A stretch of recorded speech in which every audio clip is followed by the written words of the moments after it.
Welcome to Fort Fritz, your one-stop for news, current events, and all forms of entertainment relating to the paranormal, the supernatural, the Fortean, and things that go bump in the night, all packaged and presented in the form of know-nothing, know-it-alls entertaining the unknown. We have very special news for you right now. We are premiering our Season 4 debut tonight, but only the stories, because there's some backstory that we don't really want to get into. We would like you to listen to that entire episode. You can find that on the iHeartRadio app. It's called Return to the Foreverness of the In-Between. Just search Fort Fritz and also Campfire Tales. Campfire Tales is where you will find this one. Our Season 4 debut is all about Jack the Ripper. So this first story from Man Daddy is all about the Jack the Ripper victims. Here's a disclaimer for you. This is going to be very graphic, and we will attempt to be as informative and also entertaining as possible with this.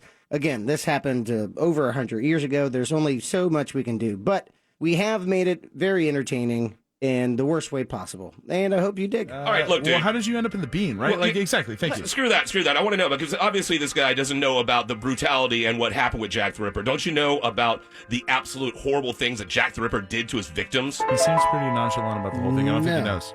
He ripped them? You'd think. And yes, you're right. He did.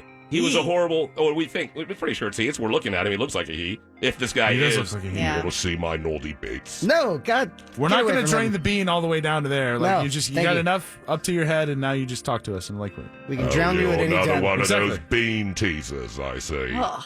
Get on with it, Jack. Now, one thing we need to know is that they say that Jack the Ripper had 5 victims. That there's 5, they say the canonical victims, which is really weird. The canonical victims. We opened for them in Tampa. So anyway, there are 5 canonical victims, but the Whitechapel murder file actually has 11 murders in it. So there's some that they're not sure if there was Jack stuff, but it was just occurred during the same time and had similar style to it, I guess. It's a horrible way to describe murder. Just very stylish Yes. murder there. A la mode, yes. The Now- same principles. Yeah. 2 of them occurred before the first canonical murder of Mary Nichols on August 31st, 1888. And 4 of them took place after the murder of Mary Kelly on the 9th of November, 1888, which is generally agreed that he was his final victim. So all the victims had one thing in common. They were prostitutes and were known, they're middle-aged, and they're either drunk at the time or just known alcoholics. So he just liked to get after drunk prostitutes. They were just easy pickings, I guess, And so the manner in which he killed his victims was where they figure out that he seemed to be involved with them. All but one of the women was killed by strangulation first. You always think about the the ripping, but it's the strangulation that usually kills them.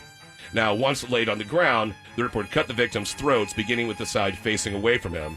And this effectively drained the blood from the victim before he began the final evisceration of the body. So they knew that much about forensics back then. This dude to know did. that it was, like police detectives, right? Oh, okay. Like to know that the blood was flowing out when it was. Yeah, they got surprisingly sophisticated when it came to, because a lot of people were getting stabbed and killed, so they just had to start figuring this stuff out. So necessity is the mother of invention. Yeah. So then he would, of course, do the ritual evisceration. Much of the organ removal was done cleanly. And so that's one of the reasons why they think he was a surgeon or had some sort of experience in the medical field, because he did his work fairly cleanly. Now, the 5 main canonical victims everybody knows. Everybody knows. We've all got the trading cards. Mary Ann Nichols, Ann Chapman, Elizabeth Stride, Catherine Eddowes, I believe Eddowes, Eddowes, and Mary Jane Kelly. Let's talk about the first one. Nichols was discovered at 3:40 a.m. on Friday, August 31st, 1888. Her throat was severed by 2 cuts, and the lower part of her abdomen was partially ripped open by a deep, jagged wound. Jeez. And there are several other incisions on the abdomen that were caused by the same knife. Chapman's body was discovered about 6 a.m. on Saturday, the 8th of September, 1888. Chapman's body was found with her feet pushed up towards her body, with her knees up in the air and spread apart. Her throat was cut deeply from left to right, and her tongue was swollen, and that suggested strangulation was the cause of death. And, of course, her abdomen was incised and laid open. Her intestines were removed and placed on her shoulder. A portion of her genitalia, as well as her uterus and bladder, were missing. So he was taking trophies. What he did with that, Who knows? Who wants to know? Could be anyone's guess. There's just something that's nothing good. Nothing good happened. Now, Stride and Eddowes were killed in the early morning of Saturday, 30th September 1888. Stride's cause of death was one clear-cut incision which severed the main artery on the left side of the neck. And there's no mutilation of the abdomen this time. So that's the aorta? Yeah. Or the jugular? Yeah, the aorta's in the heart, I think. Yeah. I don't know. I don't know any of that stuff. Why are you even asking me? Canis vulnicular. Look at it. Pulling out the words dog. in Latin and stuff. That's a dog, right? Yeah, that's a shepherd dog. Now,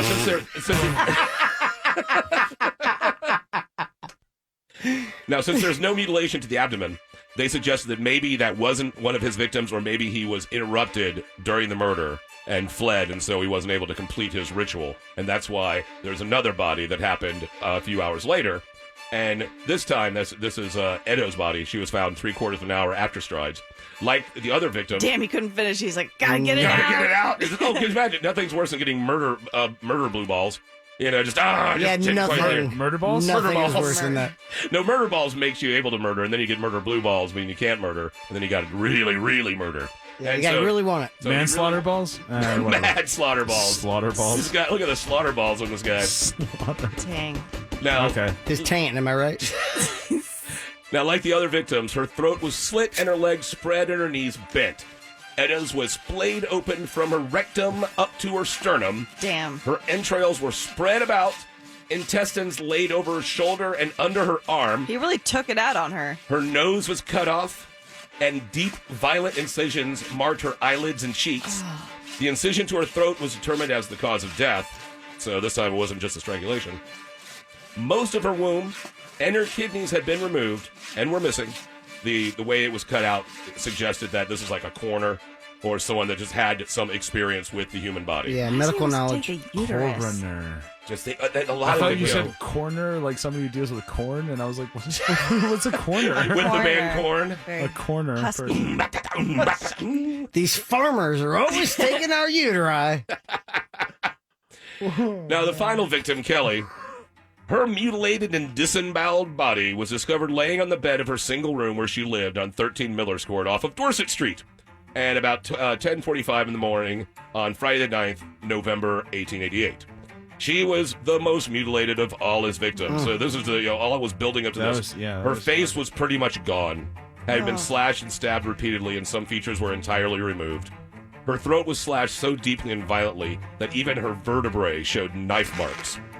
Both of her breasts, as well as her organs and entrails, were placed in piles beneath her head and alongside her body. Slabs of flesh taken from her stomach and thighs were placed on the nightstand beside her bed. Part of her heart was missing, and there is evidence that an axe was used at the crime, along with the long, sharp knife the Ripper was known for using. So, and I could go on with the other murders and describe some more disgusting stuff too, but I think we have completely said that this guy is a horrible person, a horrible, evil person. If this is the guy that we're talking to right now, if this guy is Jack the Ripper, we need to hit the kill button. I think the kill button should be hit right about now. Well, I mean, We don't want to hit the kill Were button. there rules to this thing? Can you just willy-nilly just... you were listening to Fort Fritz right here on Real Radio 104.1. Fort Fritz on Real Radio 104.1. Welcome back to Fort Fritz. Fritz here with you. We are premiering our Season 4 debut, but only the stories because, we still want you to listen to the entire episode. Just download that iHeartRadio app, search Fort Fritz. It's called Return to the Foreverness of the In-Between, and that's where you can find these short stories. This one's mine. It's all about the suspects of Jack the Ripper. It's Jack the Ripper, the suspects. Very easy. There's over 200 of them, so I do my best in highlighting around a dozen. Again, just download that iHeartRadio app, search Fort Fritz or Fort Fritz Campfire Tales. We hope you enjoy. Say. You guys haven't heard of the Jack the Ripper suspects? No. What the was that? Yeah. Yeah, welcome. There are over 100 suspects that are believed to be maybe affiliated with Jack the Ripper, but over 200 just casually dropped on the ground like, I don't care about you, you don't care about me. So of the 100 suspects in the infamously unsolved Jack the Ripper saga, some of them have been vetted by the world's highest police and intelligence agencies. The rest are downright silly. So going back to the Don't F with Cats, right, which is a new yeah. documentary. No, Can't watch it. Nope, Can't nope, watch it. Nobody, nope. You know the drill. Internet sleuths get on their preferred internet aggregate sites, which collate websites into a neat bundle Like kayak. of specific facts and vague half-truths. And then the Wait, there's Eureka... half-truths on the internet? Ooh, yeah. And No. alternative facts. Wait. Quarter truths. Yep. And 16th lots and suits. lots of opinions. And then everyone hits that eureka moment. Oh, I know now conclusively who Jack the Ripper was. And then we have books being written ad infinitum. And then here we are with me saying, there are 200 suspects. Because anyone can write a book about it.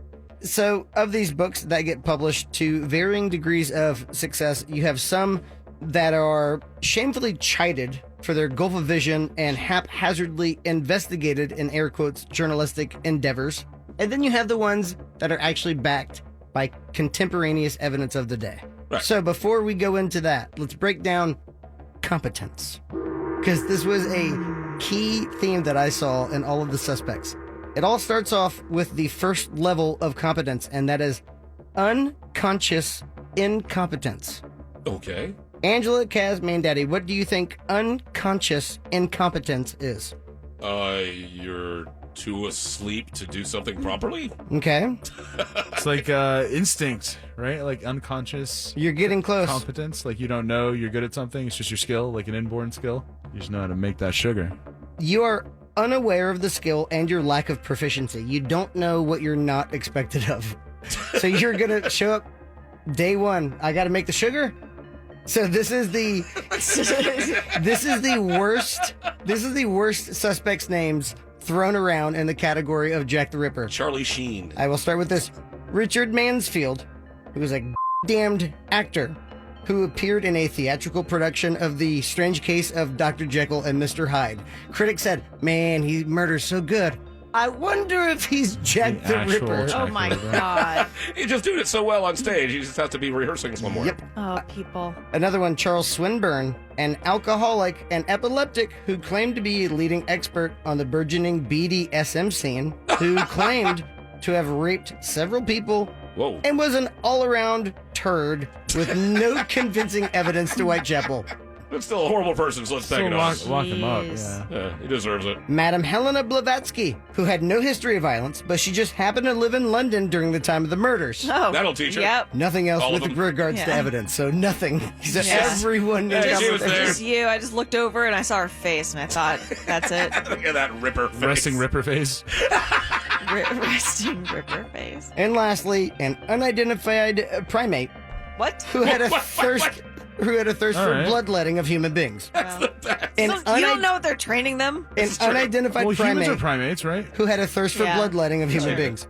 Now let's move on to the second level of competence. If the first was unconscious incompetence, you are unaware of the skill and your lack of proficiency. Level 2 should be what? Again, the root will be conscious and competence in each one. If the first one was unconscious incompetence, what would the second one be? Conscious incompetence. Conscious incompetence. You are aware of the skill, but not yet proficient. Okay. And now we have these names added to the list of suspected Jack the Rippers. Herman Webster Mudgett, a.k.a. H.H. Holmes. Oh, H.H. Holmes. Oh, yeah. America's That's right. first serial killer. Mudgett. Despite my brother Dirt McCoy's fascination with him, he should never be considered a suspect, as he never conclusively, via evidence, visited nor resided in London. So we're getting closer, though. He was America's first serial killer. Lewis Carroll, author What? Nice. of which book? Through the Looking Glass. Glass house, one's a- Via rearranging the letters in his paragraphs, he confesses, I am Jack the Ripper. What? Yeah. So He they alludes. found an anagram. It's amazing. But He- they rearranged rearranging the letters They're in like, his. So you decided to Oh. rearrange organs Yeah. in people. You're like, Yeah. hey, let's put the kidney where the brain is. Apparently, the confession is the butcher of Whitechapel, but he did write Jack the Ripper, light-hearted friend. What? And then it ends there. Level 1 is unconscious incompetence, and then we have conscious incompetence. What would level 3 be? Conscious competence. Conscious competence. You are able to use the skill, but only with effort. So this is where we get closer to the prime suspects. Prince Albert Victor. Was he in a can? He was not. Prince Albert in a can, no. Do you have a bunch of piercings on it? I think he did. Yes. Think about that being your legacy. Let me He's look up there in heaven or wherever. It's like, so what do they wrote about me? Oh, you don't want to know. Yeah, he had a lot of How piercings. into industrial are you? So, Prince Albert Victor, back in 1970, he was suspected in the murders after a claim he was, quote, driven mad with syphilis, unquote. The suggestion was widely dismissed. We are no closer in this phase than any of the other ones, but we are getting a little bit more tied with that. So that was a person of royal family heritage Prince Albert. who was driven mad with syphilis, and he could have gotten away with it. Number 2, Joseph Barnett, former lover of Mary Kelly, who was the last victim, right? Okay, yep. Oh. The idea here is that he butchered his former beau and then, for whatever reason, killed as many prostitutes as he could. So he Mary just Kelly went was on You got a flavor for it, you know. Got a taste for it. Like, hey, this is cool. or practiced before Mary Kelly, because working up to it. Nichols was the first one, right? Right, and Kelly was the last one. Yep. So he worked his way up to killing his wife. David Cohen, whose incarceration at the Colney Hatch Lunatic Asylum corresponded with the end of the murder spree. No other evidence. That's it. Yeah, that's it. Wow. This is how Okay. just lackadaisical just people can assume someone like was murdering people for no reason. James Maybrick, he was a cotton merchant, and he traveled from the States Shady. to the UK. Later, a diary surfaced allegedly belonging to him in which he detailed the deaths of the 5 prominent victims. He also had a pocket watch inscribed with "I am Jack" and the initials of the 5 attributed to Jack the Ripper. Oh. This kind of a claim, thing. although plausible, doesn't hold up because the person who first presented the story changed their story figuratively gazillions of times. Oh. So not the Cotton Man. Not literally gazillion times. Figuratively. Figuratively. Okay, Thank you. We now move on to the 4th level, competence. So unconscious incompetence, conscious incompetence, conscious competence. What would the 4th one be? Mastery. Godhead. Unconscious competence. Performing the skill becomes automatic. Automatic. Don't think about it. In Muscle flow. memory. All Yeah. of the 4 suspects I'm about to mention could be Jack the Ripper. Oh, right. See? We have suspect 1, Montague Druitt. Montague. He was the son of a prominent... Chill. Representing Montagues over here. I'm trying to get through my story. Montague Druitt was the son of a prominent surgeon and officer of the law and was very well educated. He was an assistant schoolmaster who, the newspaper said, got into serious trouble in 1888. A month later, his body was removed from the Thames, and shortly before that, the final killing took place in the Jack the Ripper episode. So, here's why it could be him. From allthat'sinteresting.com, 3 years later in 1891, a member of parliament from West Dorchester, England, began saying that the Ripper was, quote, the son of a surgeon, unquote, who had committed suicide on the night of the last murder. So there's a documentation directly linking him. However, he suffered from severe depression and wrote in his suicide note he feared he would end up like his mother, who had several mental breakdowns. So he consciously took his own life. The son of a surgeon, he had no medical background. You know, he didn't train in it. It's just his dad was a surgeon. Sorry, but a lot of common stuff with like the whole mom thing if she had a mental illness. Yeah, for sure. Yeah. Number 2, we have George Chapman, one of the most likely suspects, apprenticed as a surgeon. Oh. While married, he had an affair with another Polish woman, who he later married as wifey number 2, and later moved to New Jersey in 1891. Now that's after the 5th murder, correct? Yes. During this time, he had an argument with his second wife in the States and calmly described to her how he would kill, dismember, and dispose of her body. Yikes. Just described it to her. Damn. That'll shut you up. Why? That'll Calmly. shut you up Tell you right there. exactly what I'm going to do. Yep. After that relationship ended, he met For some reason.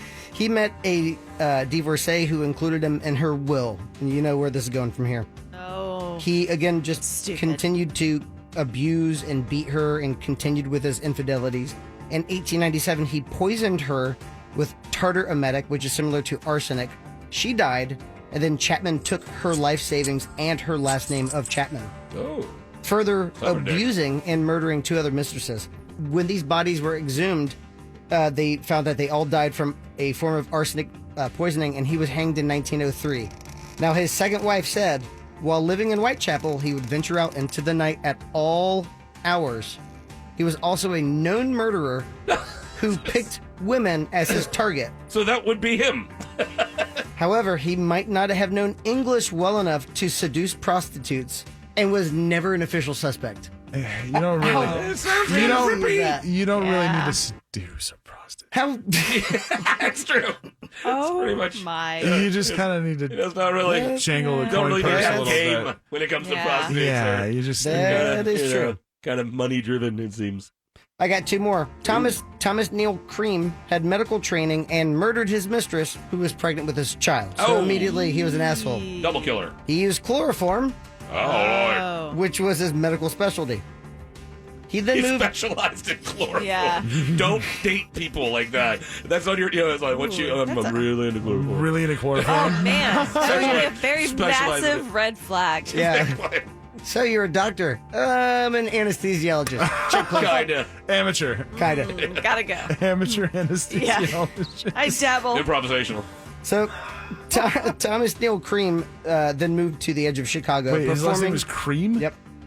He then moved to the edge of Chicago performing illegal abortions for prostitutes. Yee. He was finally caught in 1881. So Which after explains the womb stealing. Yeah, exactly. That's a good point, Angela. So he was finally caught in 1881 after he murdered the husband of his mistress. He was given a life sentence, but it was commutated to 10 years. He gained his father's inheritance while in prison, went out, moved to London, where he again poisoned prostitutes. Wow. He was known as a Lambeth poisoner, but while being hanged for his newer crimes in 1893, his last words per his executioner was, "I am Jack the..." Oh, really? That's a cliffhanger for you? As his last words. Just gonna give the guy another syllable Exactly. or two? Why he is... We've got a schedule. I'm sorry. That sounded really interesting. The mayor looks at the guy on the switch like, dude, What? He's like, Two you more could have seconds. waited a little bit. He goes, two more seconds every time. Harry, I'm sorry, my hands don't are use my sweating." real name. You're such a Don't use psycho. my first name. What do you think I could hold on? Such a psycho, Harry. Why he could not be Jack the Ripper? Well, duh, he was in Illinois during most of the Whitechapel murders. Oh, So so his the- doppelganger. The fact that we're even bringing him up in the most competent of suspects tells you they have no clear alibi besides Chapman. Totally the Ripper. Totally the Ripper. Just is. He is. Last one, we have Thomas Cutbush. Thomas That would be a little on the nose, What? wouldn't it? Thomas Haynes Cutbush. Spelled exactly as in. The detective's curse. It's always right under your nose. You never It's like, know. Oh, could it be Kevin Cutbush? McUterus No. Too easy. Cutbush studied medicine in London before suffering violent delusions, presumably goes right back around by contracting syphilis. Oh, In a lot of syphilis going around. In 1891, he was sent to Lambeth Infirmary. Suspecting doctors were poisoning, he escaped and attacked 2 women with knives. Oh. He was later apprehended. Why did he say it like Jerry Lewis? With the ladies with the knife and the stabby. Did you Two expect women that, with Kaz? knives. You didn't expect that, did That you? was awesome. He was later apprehended and sent to Broadmoor High Security Hospital, where he died in 1903. A book was written about his suspected involvement in the Ripper slayings, and public interest was satiated. But aside from his mental defects, it is not widely believed he was associated with any Whitechapel murder. However, he might have had syphilis. There you go. And those are the suspects. I didn't get through all 200, but I got through 15. That's impressive. Thank you. I'll give you that. You're listening to Fort Fritz on Real Radio 104.1. Fort Fritz on Real Radio 104.1. Welcome back to Fort Fritz right here on Real Radio 104.1. Fritz here with you. We have been debuting the season 4 premiere of Fort Fritz. We've been doing this for 4 years now, and we're excited. And these are all of the little stories dedicated to Jack the Ripper. Our season 4 episode 1 title is Return to the Foreverness of the In-Between. And this is the 3rd story of that episode. It's Kaz's story. This one's called Jack the Ripper, The Evidence. If you would like to listen to the entire episode, just download that iHeartRadio app and search Fort Fritz. And you can hear these individual stories on Fort Fritz Campfire Tales. Enjoy. Exciting. Have you guys ever actually looked at the evidence? I have not. Oh, there's that sound again. Whoa. What kind of Don't evidence? reference the sound, Mr. Bean. Oh, it's Mr. Bean is Bean. hilarious. I'm sorry. I'm not as good as him. He's funny. Oh, so He he is knows so who Mr. good. Bean is, All right. but does not know Everyone what knows who computers. Mr. Bean is. All He's right. all the memes. He's all the bean See, we're memes. starting to triangulate Bean now memes. where maybe this man comes from Shrewsbury, England, allegedly. Oh, I but came from Shrewsbury. knows Mr. Bean doesn't know computers, though, so we've got like a I'm just not good at them. I don't know computers. I know what a computer is. pronounced it All right, correctly. Mr. Bean. He's been Boomer. a Bean for a Thanks while. for the Right, info. Okay, Pascal. Bean. Thanks for the info. I actually like this bit about they kind of like set the scene for the Whitechapel area during this time, and I'm quoting again from the Texas State University Center for Geospatial Intelligence and Investigation, Jack the Ripper. So you can look that up. But it's this guy says many of the rookeries, and rookeries being kind of like the the dens of Dens of what you would iniquity. call, Like a thieves' landing kind of thing. yeah, exactly, like where the slums essentially. So many of the rookeries of Victoria and Come on into my London. rookery. Chill. It's like a Should we fly-by refill night. the bead? A fly-by-night. No. I'm good. All right, settle down. We're in story time. You'll have your chance. You'll have your say. Many of the rookeries in Victorian London were demolished during a series of social reforms, but the slums of Whitechapel and Spitalfields, Spitalfields, survived and predictably endured an influx of criminals displaced by the city's urban renewal program. The late 1800s saw almost 1 million people dwelling in the slums east of Aldgate Pump. 4,000 houses in Whitechapel alone in 1 year were condemned as uninhabitable. Ooh. And nothing was done about it for years after. I wonder if Spitalfield refers to the old Caribbean or pirate spit of land, like a Spitalfield. If The there's little tiny field. if How there's far you like could spit? two cities next to each other and there's like one just swath of land, it's like a Spitalfield. Yeah. Interesting That's way like to think us. about it. It's It's Sure. amazing inference right there. That's like for a us. like a Yes. popka. Land of the big potato. Yep. Spittle of a popka. You know, no. I wonder though. Like if it's just like, that's land that we're not going to use, whatever. Liquid sewage filled the cellars of houses, and people kept their windows, those not yet broken, shut because of the stench from without. The majority of families, often up to 9 people, lived in one room. Incest was common in these crowded conditions, even amongst children as young as 10. Whoa! What? Many East End youth There was no died- Netflix. Many East End youth died before they were 5. It would not be unusual for mothers to send their children into the streets until after midnight while she engaged in the business of prostitution, sufficient enough for money to feed them. Often children fell in the streets due to exhaustion or cried out in pain from chronic starvation. Ah! Damn. This is really rough. Right? So you're trying to paint basically the picture of like where this was happening, and it was a Bleak. rough place. Correct. Bleak is the words that come into my mind. Bleak. The killings took place. There were 5 canonical killings, but up to as many as 11 or possibly even more, according to what article you're looking at. But they varied in the horrific butchering. But in 1988. Actually, the FBI started to put together a criminal personality profile for the Jack the Ripper murders. 1988. 1988. So relatively modern, right? Considering, I guess that was actually what? That was extremely modern, considering the last murder was 1888. Right. 100 years later. Yeah. Jeez, and they still haven't figured it out. It's incredible. So after an analysis of the crime scenes, the police and autopsy reports, photographs, victimology, the area demographics, victimology. The following key crime scene elements were identified: blitz attacks and lust murders, high degree of psychopathology exhibited at the crime scenes, no evidence of sexual assault, possible manual strangulation, you say definitely, but possible, post-mortem mutilation and organ removal, but no torture, elaboration of ritual, victims selected on basis of accessibility. All the crimes took place on a Friday, Saturday, or Sunday, and in Who's the got time during the week? No, exactly. There's not enough time Gotta during the feed day. the family.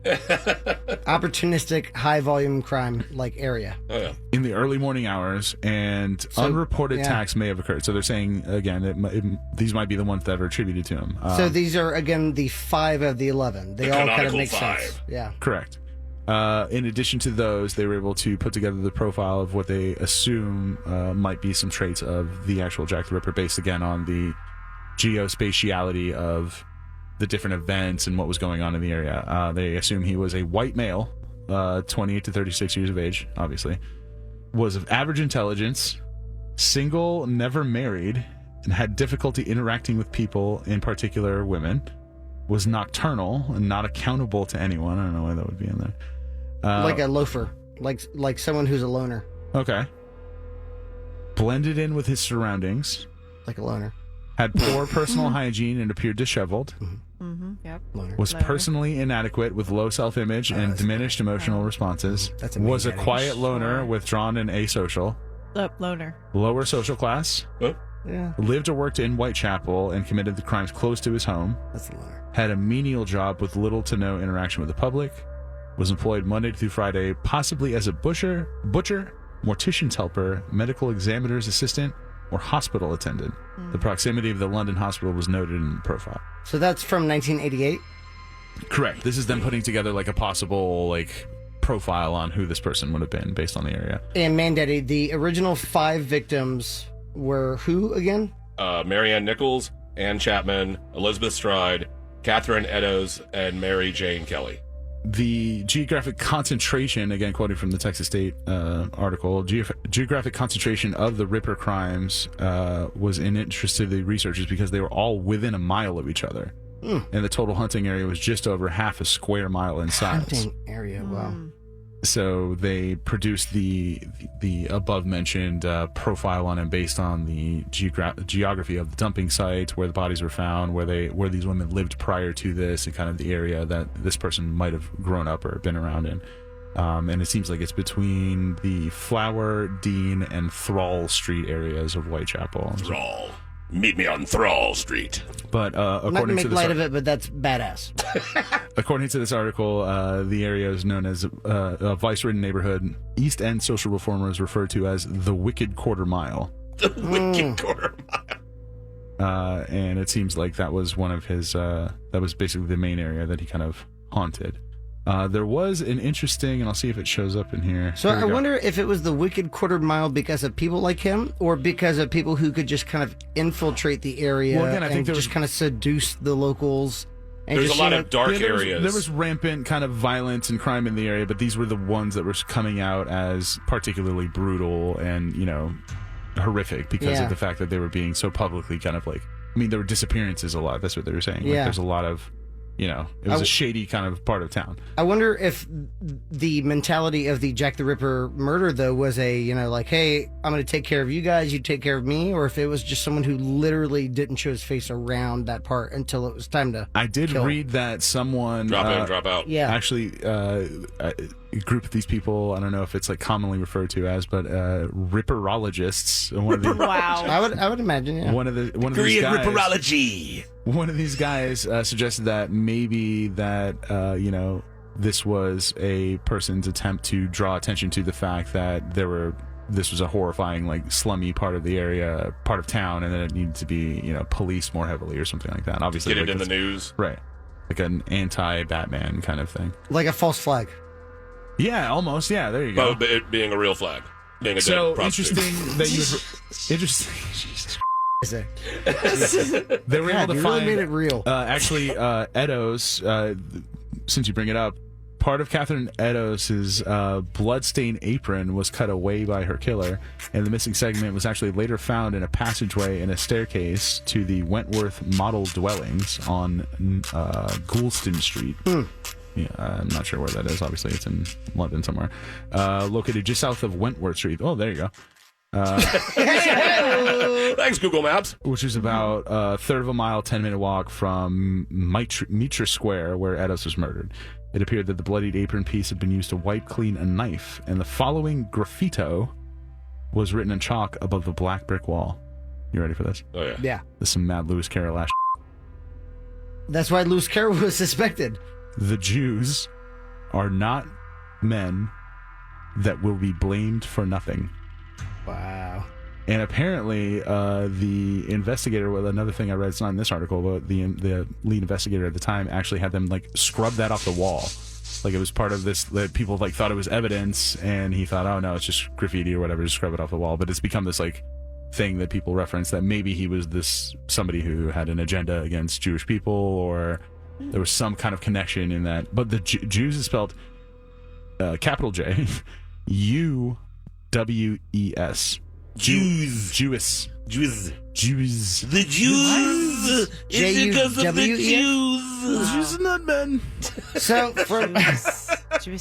from Whitechapel to Goulston Street, Goulston, right? G-H... but the No, yeah, you're right. Goulston Street. So from Whitechapel to Goulston Street, it is a 10-minute walk. You're actually using Google Maps. That's amazing. And that's what it says on here too. It's about a 10-minute walk. That's It's awesome. it's a 0.5-mile walk, so that is very close by. So that was found where? Leading into what building? The Wentworth Model Dwellings. Oof. I'm not sure if that still exists or not, but that's apparently somewhere where people were staying at the time. But yeah, there was some evidence of a bloody apron and then some strange graffito on the wall. And About the Jews. About the Jews. Well, yeah, J-U-W-E-S. That might be a new thing that we don't know. Like, people said the Jews, but, like, you don't know. It could be, maybe he knew about some new kind of, I don't know. Something else thing. going on. Yeah, maybe there's like a new thing going on. Maybe he was trying to spell Jules, like Julie, and he was like, I don't know. Is it a double U? I don't know. I gotta run. Nothing's worse than being racist and illiterate. And there's like, bye, bye, bye. So based on this, You are listening to Fort Fritz right here on Real Radio 104.1. Fort Fritz on Real Radio 104.1. Welcome back to Fort Fritz. Now, before we end, let's have some fun, huh? This entire night we've been learning about the mysterious individual known as Jack the Ripper, who definitely killed 5 canonical victims, maybe as many as 9, could be over 200 suspects. I think there are probably only 2. And then we looked at the evidence, and all of these stories were taken from our Season 4 premiere, and that one is called Return to the Foreverness of the In-Between. You can download that iHeartRadio app and search for it there, but also get these stories on Fort Fritz Campfire Tales. We now end on a lighter note. Here's a story from Angela. This one is on Nick Spry's crippling debt. The story is the Madagascan man-eating tree. Enjoy. What? Okay, so what's your bet? Whoa. Wait, you got a dog in this fight? I got a tree in this fight. What? So I'm going to double the pot here. All right. What kind of tree is this? A man-eating tree. It's a thing of botanical nightmares. I dreamt of plants. It was terrifying. They were everywhere. A man-eating tree. So it's And a they're tree. known for their speed. Look out, here comes that tree. also, well, I mean, They're the root of all problems. Why don't you branch out and think about it? we're just all over the place. Would you? Would you? Would too as Leaf well. it be. Jesus Okay, Christ. I'm sorry, All right, I'm just stumped. tell the story already. So we know of carnivorous plants such as the Venus flytrap, which traps arthropods, and if big enough, sometimes small mammals such as mice and rats. Okay, so I did always wonder that because they called them carnivorous, and I wondered if insects counted as meat necessarily. Technically, Really? yeah. If it's an animal of any kind, I think that Insects aren't counts. animals, though, right? Yeah, they are. They're it's a If you different break it down. phylum, kingdom. It's a whole different kingdom. Animalia is the kingdom. They're a subsect of that. What if there was a plant that could eat humans that was not named Audrey 2? That's a good reference. The first known English reports of a man-eating tree in Madagascar were from German explorer Karl Liesch, somewhere around 1874. I know. Long time ago. While hacking through the lush jungles with the Makoto tribesmen, they reached a clearing and discovered this tree beast. With a trunk like a pineapple 8 feet high, thick leaves reaching Wait, down. trunk like a pineapple. Yes. So you mean like a big spiky, A big, spiky, scaled, round, bloated, vase-shaped, vase-shaped, whatever you want to call it, and thick leaves reaching down to the ground, and snake-like tendrils as long as the tree was tall, so about like 8-7 feet, twisting and turning in every direction. So just a crazy Medusa, big, fat, Medusa-looking tree. If this is a man-eating tree, it sounds like something that could kind of like come alive at any moment. And it also seems like it's so alluring that maybe that's why humans were foolish enough to find that out, you know? Yes. They were like, oh my God, I got to get next to this thing. And Yeah, then, let's take a selfie next to this tree. Yes. I mean, if it was that beautiful, I would have done that in 1874. Well, sure, it'd be super interesting, right? Yeah. But Totally it also anything you've looks ever like a seen. pineapple, and pineapples are pretty tasty. I want that giant It's also pineapple. they used to actually be a sign of welcoming too, as well. They Pineapples? used to put pineapples in as a sign of it was like a blessing. I think we've talked about this. How gnarly was the first guy that looked at a pineapple and was like, I'm gonna eat that, dude. Yeah, that's that is super brave because everything about them was like, don't touch me. Yeah, I conquered the porcupine of Remember fruits. these scary rocks that always hurt us? Yeah. They're actually food, and it's great. What's really stuff for the next guy went for artichokes. So there's very little payoff for Right. a lot of that. Just sitting there chopping through the leaves, and then he gets to the spiny part, like, God. and then he drops, and the next guy pulls out, he's like, oh no, the mineral is really good. Yeah. It's like vinegary. Did someone pickle this? It's delicious. Nice. The guy's like, I think if you ate 1,000,000 of these, it would be cool. Do you dip them in butter? Artichokes? Oh, It's yeah. so I do, good. yeah, garlic butter. All right. So once they reach this clearing and see this crazy looking tree, at this point, all the tribesmen become excited rather than scared. Of course, it's a giant pineapple. Yeah, stoked. We're eating, boys. They shoved one of their own women towards the tree as a sacrifice. She drank the sap willingly Good for her. and then became wild and hysterical. As Leash reported in the South Australian Reporter, so this is a quote, "The slender, delicate palpi with the fury of starved serpents quivered a moment over her head. Then, as if instinct, with demonic intelligence fastened upon her in sudden coils round and round her neck and arms. Then, while her awful screams and yet more awful laughter rose wildly to be instantly strangled down again into a gurgling moan. The tendrils, one after another, like great green serpents with brutal energy and infernal rapidity, rose, retracted themselves, and wrapped her about in fold after fold, ever tightening with cruel swiftness and savage tenacity of anacondas fastening upon their prey." They brought a poet to this murder.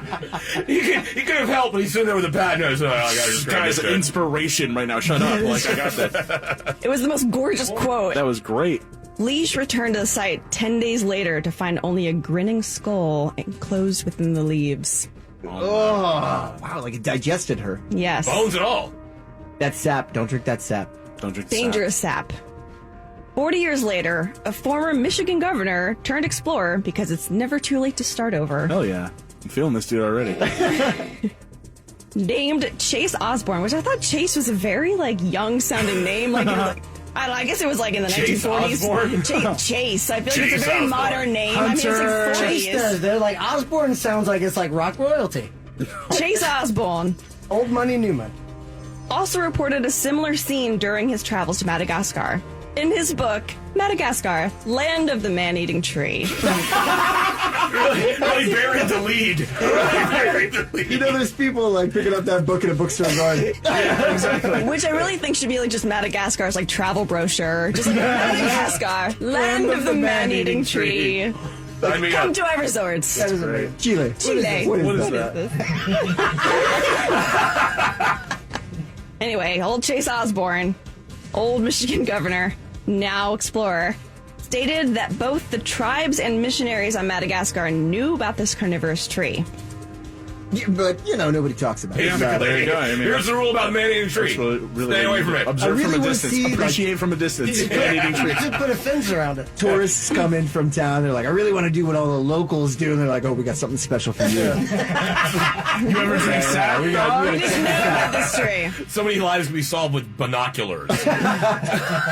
And they all had the same stories of sacrificing women. Seriously. So it's a woman-eating tree, then. It's technically a woman eating tree of Madagascar. Man-eating tree. It probably doesn't distinguish. It's just, It's the only people, been the dickhead offered. Yeah. people that are offering the. Yeah, that makes sense. That would be crappy if a guy could just walk up and hug it and drink from it and walk away all fine. So, and also around the same time, there were also reports of a similar tree called the Yataveo, which translates to I see you, in Central America. Yeah, I was gonna say it sounds like Spanish. But in 1955, science author Willie Ley wrote the book Salamanders and Other Wonders. These books are awesome. I love that you're giving these Titles. And he determined that the Makoto tribe, Karlish, and the Madagascar man-eating tree all appeared to be fabrications. What? I don't believe it. Bungalower in the Bus up next. Your last shot to win $1,000 is just moments away. Thank you for listening to Fort Fritz on Real Radio 104.1. Until next time, pleasant dreams.